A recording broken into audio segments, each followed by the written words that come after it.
Maybe you've seen this banknote before. It's 100 trillion Zimbabwean dollars and was printed during a period of extreme hyperinflation in Zimbabwe in the mid to late 2000s. $100 trillion for one banknote sounds like a lot, and well it is, but believe it or not, this is not the worst hyperinflation the world has ever seen, and this is not the highest denomination banknote. That award goes to the Hungarian pengő, a currency with a 1 sextillion banknote. So how much even is that, and how does such a thing occur?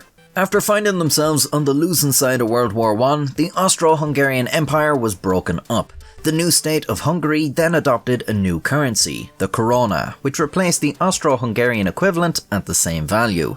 Much like Germany, Hungary faced serious inflation after World War I, which wasn't helped by the fact that the new korona was very easy to copy, leading to a significant portion of the currency in circulation being fake. Before World War I, the Austro-Hungarian korona was valued at 5 korona per US dollar, but by 1924, $1 US was worth 70,000 korona. After only 8 years, Hungary gave up on the korona and replaced it with the pengu in 1927, at a rate of 12,500 korona per pengu. The word pengu is onomatopoeic in Hungarian and is the equivalent to the English for ringing. This represented the ringing sound made by silver coins striking a hard surface, and the word was used to refer to silver coins from the 15th to the 17th century, so the name of this new currency was sort of a historical callback. The pengu was the most stable currency of the region until the Great Depression, but it wasn't until World War II that things got really bad. Hungary was an Axis power and it benefited from its relationship with Germany until 1944, when Germany invaded and occupied Hungary when it looked like they might have been trying for peace with the Allies. Then Hungary became a battleground between Germany and the Soviet Union. The country was devastated. Around 90% of its industrial facilities were damaged and goods production suffered greatly. Most of its rail lines and locomotives were destroyed, so transportation was also crippled. With supply severely disrupted, prices skyrocketed, and this only continued after the war. In an attempt to get the economy going again, the government printed more money. A lot more money. In July 1945, there was 25 billion pengu in circulation. By July 1946, there was 47 septillion pengu in circulation. That's a trillion, or 24 zeros. A single US dollar was worth 460 septillion pengu, compared to just 5 pengu before the war.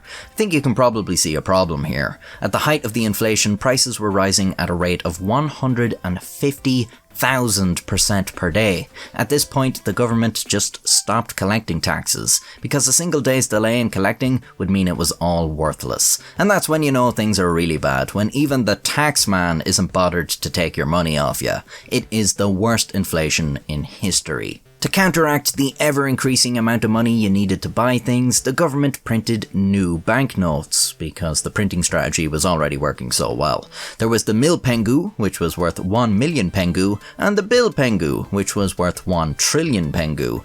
But soon enough, even these were worthless, and they were printing 100 million bil pengu banknotes. Yep, 100 million trillion banknotes. That's 100 quintillion, or 20 zeros. They also printed a 1 billion bil pengu note, although it never entered circulation. At 1 billion trillion pengu, or 1 sextillion, that's 21 zeros, it remains the highest denomination banknote ever printed. It was worth about 12 cents. This is all quite hilarious until you spare a thought for the people who had to live under these conditions. The money printing did get production back on track, but at the expense of the workers, whose pay was now largely worthless. I mean, if prices are increasing 150,000% per day, by the time you leave work you can buy less than you could when you clocked in, and it cost literally billions for a loaf of bread. By this point, the pengu was well beyond saving. I'm no economist, but I'm pretty sure if you have a banknote ending with illion, it's over. That currency is not coming back. Like, you probably shouldn't even bother printing that. That banknote is the monetary equivalent of a skullet. Like, just let it go, man. It's over.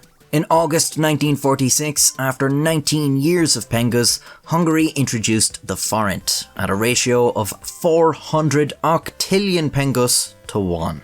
That's 400 billion, or 29 zeros. So if you had that, congratulations, you're now the proud owner of 1 forint. And would you believe it, they still use the forint to this day. So it took them a few tries, but they got there in the end.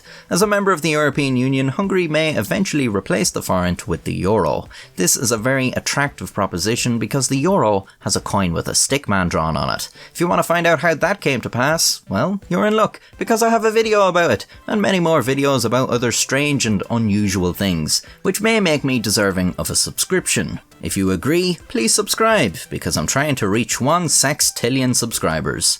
Thank you. In August 1946, after 19 years of pengoe, Hungary. In October 1946, after 19 years of pengoe, Hungary. But soon enough, even these were worthless, and they were printing 100 million pengo banknotes. Banknotes.